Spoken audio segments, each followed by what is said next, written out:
নমস্কাৰ প্ৰিয় দৰ্শক, পুনৰ স্বাগতম জনাইছোঁ প্ৰাইম লাইভ 44লৈ। এই মুহূৰ্তত মই জানো আছোঁ নহ'লে আপোনালোকৰ মাজলৈ লৈ আহিছোঁ এটা গুৰুত্বপূৰ্ণ খবৰ।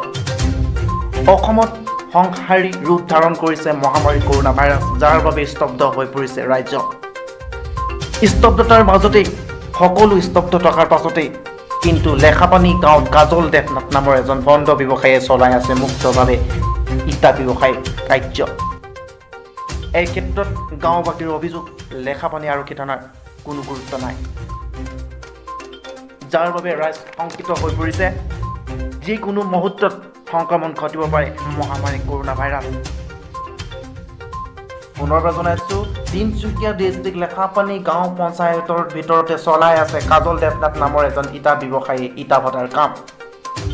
এই ক্ষেত্ৰত কোনো লেখাপানী আৰক্ষী থানাৰ গুৰুত্ব নাই, চকু মুদা কুলিৰ ভাও জুৰিছে বুলি একাংশ গাঁওবাসীয়ে অভিযোগ উত্থাপন কৰিছে।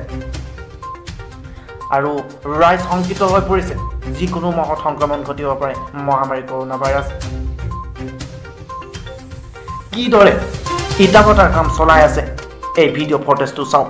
প্ৰত্যক্ষ কৰিছে যে সমগ্ৰ অসমত কৰোণা ভাইৰাছ চলি থকা স্বত্বেও আমাৰ কুমচাই গাঁও পঞ্চায়তৰ ভিতৰত থকা যি ইটা ভাটাটোত এতিয়াও কাম চলাই থকা হৈছে।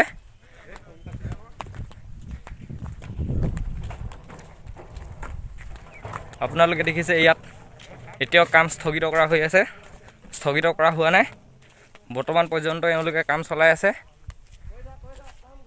ইটা স্বত্বাধিকাৰীসকলে এতিয়াও কাম চলাই থাকিবলৈ। The report, prime live 44। প্ৰিয় দৰ্শক, এই ভিডিঅ'টোত দেখুওৱাৰ ধৰণে আমাৰ চেনেলটো ছাবস্ক্ৰাইব কৰি ৰাখিব, তেতিয়া অনাগত যিকোনো ভিডিঅ' আপুনি সহজতে পাই থাকিব। ধন্যবাদ।